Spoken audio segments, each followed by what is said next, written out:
Mereka bertiga hanya bisa melihat Xiaoyan, yang sedang berusaha mengeluarkan esensi darah itu dari dalam tubuhnya. Saat ini bukan hanya penampilan luar dari Xiaoyan saja, yang telah berubah dan juga terpengaruh. Namun bagian dalam tubuhnya juga cukup kacau, energi merah telah bergerak dengan cukup liar, di bagian dalam dari tubuh Xiaoyan. Dan hal itu berulang kali memancarkan gelombang demi gelombang, yang membuat Xiaoyan merasakan sakit luar biasa. Xiaoyan segera mengeluarkan kekuatan spiritual di dalam dirinya, dan hal itu dengan cepat menyerbu untuk melakukan pengejaran pada energi hijau merah di dalam tubuhnya Xiaoyan, yang akhirnya sedikit demi sedikit mengumpulkan energi hijau merah itu, menggunakan kekuatan spiritualnya. Kemudian membentuk sebuah gumpalan energi hijau merah, seukuran telapak tangan Xiaoyan. Detik berikutnya Xiaoyan menggunakan api hijau di dalam tubuhnya, untuk membungkus energi hijau merah di dalamnya. Pada akhirnya api hijau milik Xiaoyan ini benar-benar membakar energi hijau merah, yang kemudian merubahnya menjadi gumpalan kabut berwarna hijau merah, yang secara perlahan melayang keluar ke udara. Xiaoyan cukup terkejut karena dia bisa merasakan bahwa, tubuhnya seolah-olah telah diberi tambahan energi yang sangat mengerikan, dan kekuatan dari Xiaoyan secara perlahan juga meningkat. Dirinya menghela nafas pelan di dalam hati kemudian berkata, darah esensi poni kuno ini, memang obat spiritual yang hebat, untuk bisa meningkatkan kekuatan seseorang, namun efeknya kemungkinan jauh lebih baik, jika digabungkan dengan beberapa pil obat.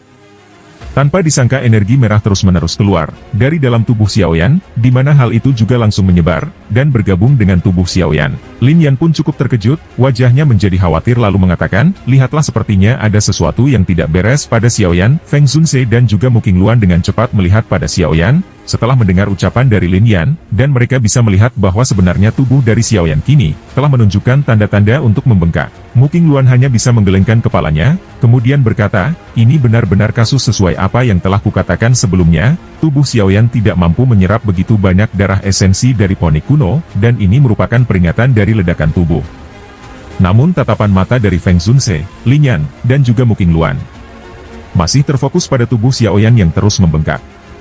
Sementara Xiaoyan sendiri, sangat terlihat menahan rasa sakit yang luar biasa.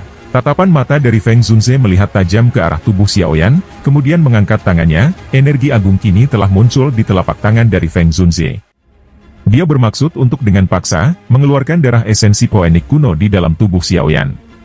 Sementara Mu Qingluan hanya bisa menghela nafas, ketika melihat apa yang akan dilakukan oleh gurunya, kemudian Feng Zunze menyalurkan energinya ke dalam tubuh Xiaoyan, tapi sebelum bisa melakukan hal ini, Feng Zunze dibuat terkejut karena Xiaoyan tiba-tiba saja membuka matanya, energi agung yang ada di tangannya juga langsung berhenti. Detik berikutnya Xiaoyan dengan cepat membentuk sebuah segel, dan setelah itu dia mengeluarkan sebuah teriakan yang cukup keras. Tiba-tiba saja sayap tulang giok ini telah muncul dengan cukup cepat, di punggung dari Xiaoyan. Tubuh dari Xiaoyan akhirnya berhenti membengkak, ketika sayap tulang giok telah muncul di punggungnya, dan kemudian gelombang demi gelombang energi hijau merah yang telah mengalir, pada sayap tulang giok yang ada di punggung dari Xiaoyan. Dalam sekejap saja sayap tulang giok itu pun warnanya berubah menjadi cukup padat, dan akhirnya hal itu juga langsung membesar. Sayap tulang giok kali ini, terus menyerap energi hijau merah di tubuh Xiaoyan, dan dengan cepat kini telah menyusut, yang akhirnya dia kembali pada ukuran normal. Ketika melihat hal ini, Feng Zunze, Mu Qingluan, dan juga Lin Yan pun cukup tercengang. Mereka benar-benar bisa merasakan, sebuah kekuatan cukup mengerikan, dari sayap tulang giok, yang ada di punggung Xiaoyan. Sementara tatapan mata Mu Qingluan terfokus pada sayap tulang giok, sebelum akhirnya dia mengatakan, Xiaoyan orang ini jangan bilang bahwa dia, telah membunuh anggota suku dari Ponik Iblis Surgawi. Feng Zunze hanya bisa menganggukkan kepalanya, karena masalah ini merupakan masalah yang cukup merepotkan. Xiaoyan benar-benar berani melakukan hal itu, bahkan Yao Chen saja akan berpikir dua kali, sebelum dirinya menyentuh seseorang dari suku Ponik Iblis Surgawi. Namun tidak disangka-sangka bahwa Xiaoyan, tidak hanya memurnikan darah esensi dari Ponik kuno, tapi dia juga menciptakan sayap tulang dari suku mereka. Mata dari Xiaoyan kini secara perlahan terbuka, dia melihat pada kelompok Feng Zunze yang sedang menatapnya, dengan cara yang cukup aneh. Hal ini membuat Xiaoyan tersenyum lalu berkata, maafkan aku tidak berharap semuanya akan menjadi seperti ini. Feng Zunze hanya bisa menggelengkan kepalanya, dan dia pun berkata, Xiaoyan apakah kau baik-baik saja? Xiaoyan segera berdiri, dan mengepalkan tinjunya. Kemudian kekuatan luar biasa kini telah melonjak di seluruh tubuhnya, perasaan nyaman semacam ini membuat Xiaoyan tanpa sadar, segera melolong ke arah langit, dan mengeluarkan suara tangisan burung poni. Feng Zunze cukup terkejut, ketika mendengar suara lolongan dari Xiaoyan lalu berkata, tangisan ponik auman naga, Xiaoyan sebenarnya kau memiliki dua hal itu. Tangisan Ponik dan juga auman naga, mereka adalah gelombang sonik teratas yang ada di dunia ini. Jika hal itu digunakan bersama dengan teknik gelombang sonik, maka kekuatannya akan sangat besar. Tidak terduga kau akan memiliki keduanya. Mendengar ucapan dari Feng Zunze, membuat Xiaoyan cukup terkejut. Dia cukup mengetahui bahwa raungan naga itu berasal dari pil naga misterius Yin dan Yang yang ditelannya saat itu. Sementara tangisan Ponik mungkin adalah karena darah esensi Ponik kuno yang telah diserap di dalam tubuh Xiaoyan. Feng Zunze buru-buru memberikan peringatan, Xiaoyan mulai hari ini kau harus berhati-hati, dan lebih baik menyembunyikan sayap Ponik Iblis Surgawi, cobalah untuk tidak terlalu sembarangan menggunakannya. Jika hal itu sampai diketahui oleh suku Ponik Iblis Surgawi, kemungkinan mereka akan memburumu. Xiaoyan cukup terkejut, yang kemudian dia menoleh pada sayap tulang giok yang ada di punggungnya. Setelah itu Xiaoyan bisa merasakan sebuah kekuatan, yang cukup mengerikan dari dalam sayap tulang giok ini. Ketika Xiaoyan merasakan kekuatan dahsyat lalu berkata, sayap tulang giok ini menjadi jauh lebih kuat, dan aku pikir kecepatanku juga meningkat. Sepertinya darah esensi dari Ponik kuno, sepenuhnya telah diserap oleh sayap tulang giok ini. Jika ditambahkan dengan gerakan 3000 petir, bahkan orang seperti Fei Tian tidak akan pernah bisa mengejarku. Setelah berkata seperti ini, Xiaoyan buru-buru menarik kembali sayap tulang giok yang ada di punggungnya. Xiaoyan pun segera mengeluarkan kain untuk mengelap darah yang berada di seluruh tubuhnya. Ketika membersihkan tubuhnya, Xiaoyan bisa merasakan bahwa kulitnya sebenarnya cukup lentur. Seperti kulit binatang ajaib. Hal ini membuat Xiaoyan mengatakan, sebenarnya kulitku juga telah mengalami perubahan, dan ini bahkan bisa dibandingkan dengan beberapa binatang ajaib darah esensi Ponik kuno. Feng Zunze dan juga yang lainnya hanya bisa tersenyum, ketika mendengar ucapan dari Xiaoyan. Tak lama kemudian Feng Zunze berkata, bocah kecil, karena kau sudah baik-baik saja, bisakah kau memberitahuku di mana gurumu? Sementara Xiaoyan mendapatkan pertanyaan seperti ini, dia dipenuhi dengan kemarahan kemudian mengatakan, tetua Feng, kau seharusnya menyadari masalah tentang guru saat ini bukan? Tatapan mata dari Feng Zunze ini terlihat emosi, yang kemudian dia berkata, dia pada saat itu tidak bersamaku, ketika sesuatu terjadi padanya, dan aku sebenarnya telah menemukan sesuatu yang salah, karena Han Feng saat itu mengumumkan kepada publik bahwa Yao Chen itu telah menderita serangan balasan, ketika dia sedang memurnikan pil obat, dan akhirnya menghancurkan dirinya sendiri. Aku secara alami tidak pernah percaya, dengan kata-kata dari Han Feng, dan aku memanggil orang itu, untuk melakukan interogasi beberapa kali tentang hal ini. Namun Han Feng sangat licik, karena seluruh interogasiku tidak mendapatkan hasil apapun, dan pada akhirnya Han Feng menghilang dari wilayah dataran tengah ini. Mendengar ucapan dari Feng Zunze, Xiaoyan kemudian mengatakan, guru memang telah dibunuh oleh Han Feng saat itu. Dalam sekejap saja aura yang sangat mengerikan keluar dari dalam tubuh Feng Zunze. Ketika mendengar ucapan dari Xiaoyan, niat membunuh kali ini juga telah keluar dari dalam tubuh Feng Zunze yang kemudian mengatakan, tidak disangka, Han Feng yang telah dibesarkan Yao Chen ketika dia masih bayi, dan telah mengajarinya tentang semua yang dia tahu. Namun Han Feng masih berani mengkhianati gurunya yang sudah seperti orang tuanya sendiri. Muking Luan yang ada di samping Feng Zunze cukup terkejut, karena ini pertama kalinya dia melihat gurunya menunjukkan kemarahan, biasanya gurunya jarang sekali dia menunjukkan emosi, yang meledak seperti ini. Selanjutnya Muking Luan pun kini berkata, Yao Chen, mungkinkah dia adalah teman baik hidup dan mati guru, yang juga merupakan kepala pavilion bintang jatuh, yang tidak pernah menunjukkan dirinya? Apakah Yao Chen ini adalah Yao Zunze? Xiaoyan yang cukup terkejut, ketika mendengar kata-kata dari Muking Luan, yang kemudian dia mengatakan, kepala pavilion, karena Xiaoyan juga tidak menyadari, bahwa sebenarnya Yao Lao alias gurunya, pernah menjadi kepala dari pavilion bintang jatuh. Sementara Feng Zunze kemudian dirinya menjelaskan, pavilion bintang jatuh memang didirikan oleh Yao Chen, dan juga diriku saat itu, namun Yao Chen ini tidak menyukai hal-hal seperti diam di tempat, dan pada akhirnya urusan terhadap pavilion bintang jatuh dikelola olehku. Meskipun dia telah menghilang selama bertahun-tahun, namun posisi kepala pavilion tetap ada untuk dirinya. Xiaoyan tidak menduga bahwa gurunya, seorang kepala pavilion bintang jatuh yang cukup terkenal. Hal ini membuat Xiaoyan berkata dalam hatinya, jika begitu bukankah diriku ini juga bisa dianggap sebagai anggota dari pavilion bintang jatuh.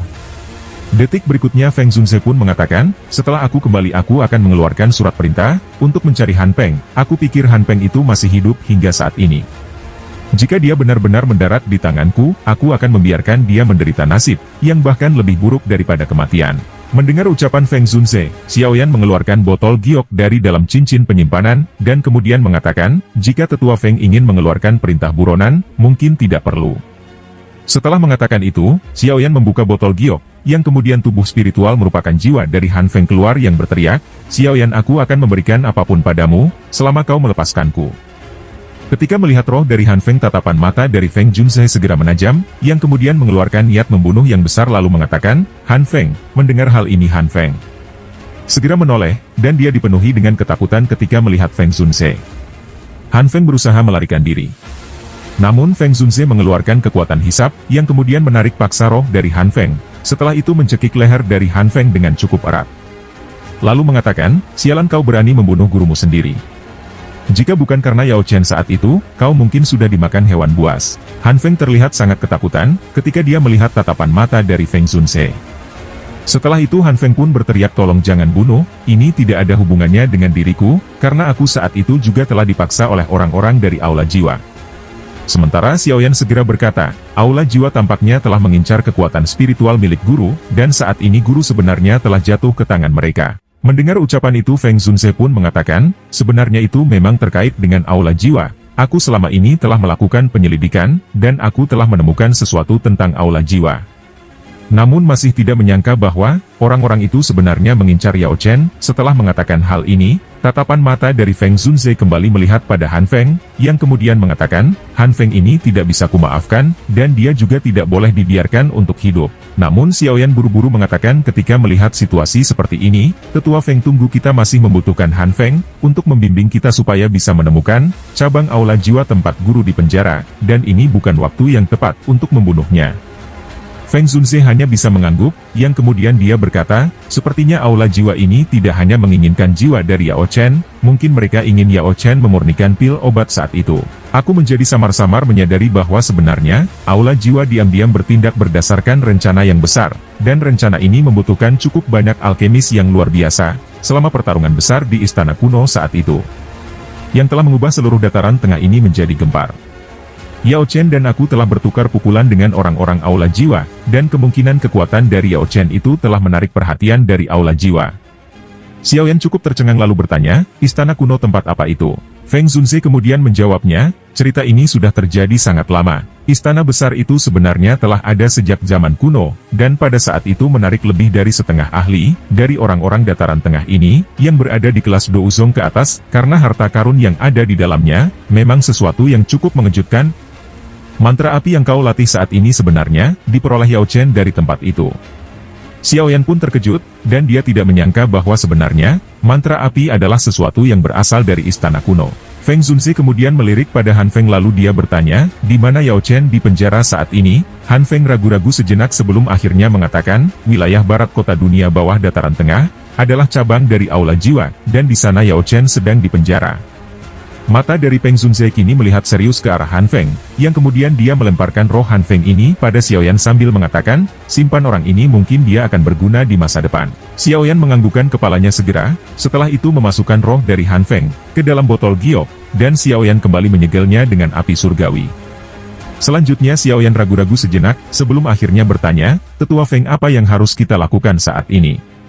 Feng Junzhe sambil melihat Xiaoyan dia berkata dengan tenang, "Kita saat ini tidak bisa bertindak sembarangan, dan kita tidak bisa membiarkan informasi apapun bocor keluar. Jika hal itu sampai didengar Aula Jiwa, maka mereka kemungkinan besar akan segera memindahkan Yao Chen, dan ini akan semakin sulit bagi kita untuk bisa menemukannya." Mendengar ucapan itu Xiaoyan kemudian berkata, "Tetua Feng, jika kita menunda terlalu lama, bukankah hal itu?" Feng Junzhe segera mengangkat tangannya, dan dia berkata, "Tenanglah, tidak banyak orang yang memiliki keterampilan pemurnian obat, yang bisa bersaing dengan Yao Chen di seluruh dataran tengah ini, dan Aula Jiwa tidak akan dengan mudah menyakitinya." Setelah itu mata dari Feng Junzhe menatap Xiaoyan lalu dia bertanya, "Aku saat ini akan segera kembali ke Pavilion Bintang Jatuh, dan setelah itu aku akan memulai penyelidikan tentang Aula Jiwa. Xiaoyan, bagaimana denganmu, apakah kau akan ikut denganku?" Xiaoyan merenung sejenak, sebelum akhirnya dia mengatakan, "Tidak, Tetua Feng, diriku saat ini akan pergi ke wilayah tengah, dari dataran tengah ini. Dan masih ada sekitar 1 tahun lagi sampai pertemuan Menara Pil dimulai, karena diriku ingin berpartisipasi di tempat itu." Feng Junzhe hanya tersenyum yang kemudian mengatakan, "Gurumu telah berhasil mendapatkan posisi juara di dalam pertemuan Pil, dan dia langsung menjadi terkenal. Kau sebagai muridnya tidak boleh mempermalukan reputasi dari gurumu." Terlebih lagi menurut yang aku ketahui, 10 besar orang yang menjadi pemenang dari pertemuan pilih ini, akan memperoleh hak untuk bisa menaklukkan 3.000 api yang membakar, dan mungkin ini memiliki daya tarik yang cukup besar bagi dirimu. Setelah mengatakan hal itu, Feng Zunze mengeluarkan sepotong batu giok dari dalam cincin penyimpanan, yang kemudian menyerahkannya pada Xiaoyan sambil mengatakan, ambillah batu giok bintang ini, di masa depan aku akan bisa mengandalkan hal ini, untuk bisa menemukan dirimu, selain itu jika kau bertemu dengan masalah apapun, yang tidak bisa kau selesaikan. Hancurkan saja batu giok bintang ini, dan aku akan bisa merasakannya. Xiaoyan tanpa basa-basi segera menerima potongan batu giok bintang, yang kemudian menyimpan di dalam cincin penyimpanan sambil mengatakan, terima kasih banyak. Tetua Feng. Feng Zunze hanya bisa tersenyum, dia melambaikan tangannya yang kemudian menepuk bahu dari Xiaoyan, sambil mengatakan, Yao Chen memberikanmu mantra api itu, sudah cukup untuk mengatakan bahwa dia sangat menghargai dirimu saat itu. Han Feng sangat menginginkan mantra api ini, tapi Yao Chen tidak pernah menyerahkan padanya. Setelah itu Feng Zunze pun merasa senang, karena akhirnya bisa mendapatkan berita tentang Yao Lao, dan dia berjanji akan menyelamatkannya. Setelah mengatakan hal ini, Feng Zunze melambaikan lengan bajunya, dan burung elang yang dia tumpangi kini, telah bergerak menjadi berkas cahaya, yang menghilang dengan cepat. Sementara Xiaoyan dan juga Lin Yan sendiri mereka telah berada di dalam hutan, yang kemudian mengangkat kepalanya. Ketika melihat kelompok dari Feng Zunze telah menghilang, Xiaoyan merasa cukup puas, akhirnya bisa bertemu dengan Feng Zunze. Dan cerita pun berakhir di sini. Terima kasih sudah menonton, sampai jumpa di episode selanjutnya.